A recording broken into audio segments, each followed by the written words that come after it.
Hello, welcome to Business Reporter's The Future of Responsible Business campaign. I'm Ashley Blake. Switching from fossil fuels to low-carbon energy is vital if we're to keep the rise of global average temperatures below 1.5 degrees Celsius. As a consequence, the energy industry is facing a challenge.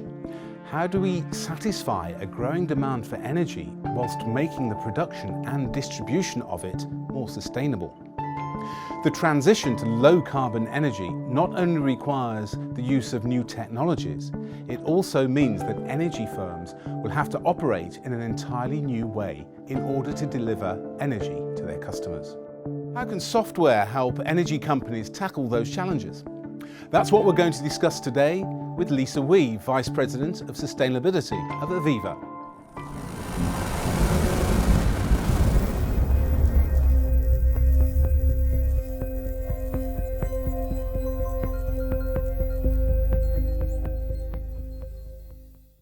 Good morning, Lisa.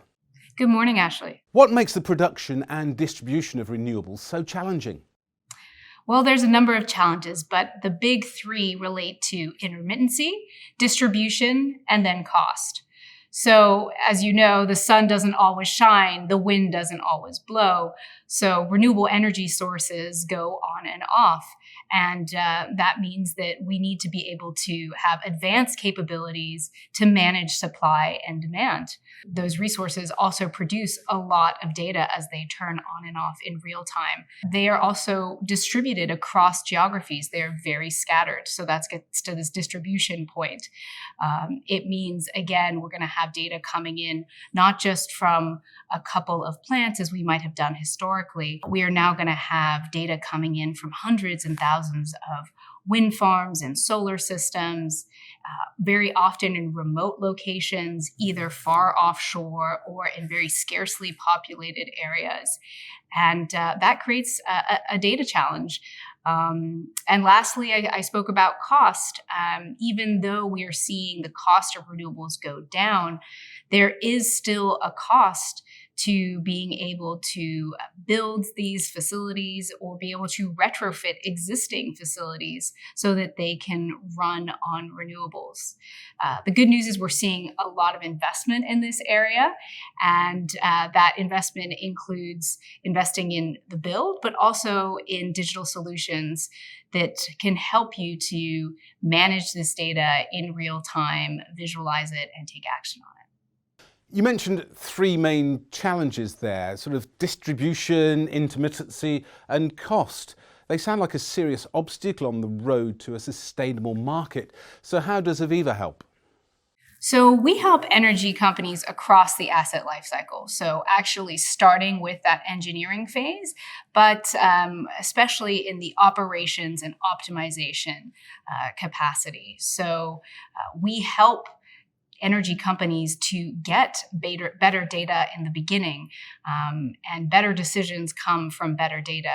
We've also seen that with now these renewable energy sources generating such a large volume of data, it's actually too much for the human mind to be able to process and manage. And that's where technology comes in, because we can run analytics over the top of the data that is being created.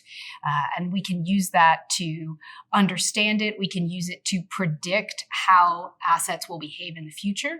And that's really exciting, because where we can predict, we can intervene, we can change, and we can get to more reliable green power. You claim that data leads to insight, and insight helps us in the optimization and production and distribution. What does your solution look like? How do you offer the insight and data?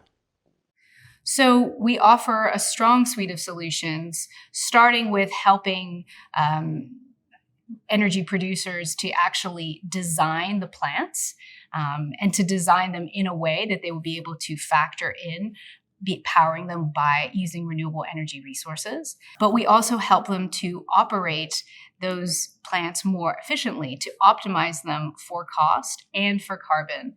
And those two twin goals actually go together increasingly. And that's something that's very positive and that you can leverage through digital technology. You described engineering solutions that help planning, controlling and optimizing energy generation. Would you be able to give us a few examples? Absolutely. So let's take energy grid management, right? So at a national level, we work with companies that need to be able to balance energy that comes in from nuclear, from subsea interconnectors, from renewables. They need to be able to manage these very chatty renewable sources and make sure that they can balance supply and demand, because they know that customers want to move towards green power, but they don't want the inconvenience of power outages. Businesses can't run when there are increased power outages. So it's very important that we can manage that intermittency well, to be able to avoid a situation where we would have the lights going off, to get very concrete about it. So we offer systems that allow you to capture real-time data across millions of data points that will refresh automatically. There's no manual pulling of data. The data, you can run smart analytics on top so that you can understand exactly that balancing of supply and demand. And again, that's what really allows for us to increase the reliability of the grid. And that's what's going to increase the pace at which we can accelerate green grid transitions globally. Predicting blackouts and understanding patterns of consumption are surely a great win for consumers. Also, governments have ambitious plans to transfer their energy sector of their nations to use renewable resources. Do you think the adoption of your solution is fast enough? Well, it's definitely accelerated. Post COP26, it's estimated that global power capacity, 95% of new global power capacity is going to come from renewables between now and 2026, and almost half of that from solar. So that's very promising. But in terms of the level of ambition, we're not quite there yet. But we are seeing a growing momentum within the private sector. There is not a conversation with our customers that does not mention sustainability, that does not involve a discussion about how we can help them to reduce their carbon as well as to optimize for cost. Okay, it seems like you have a balanced review of the progress. On one hand, you've welcomed the adoption of the necessary technologies. On the other hand, you're disappointed that we still haven't done enough to keep global warming at bay. What do you expect from the decision makers and societies? What would you like to see in the near future?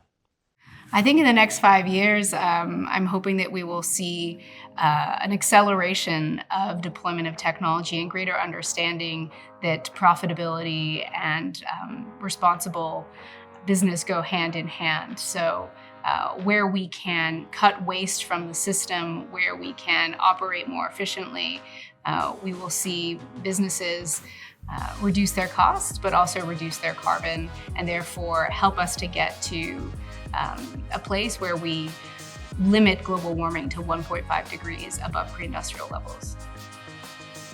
Lisa Wheat from Aveva.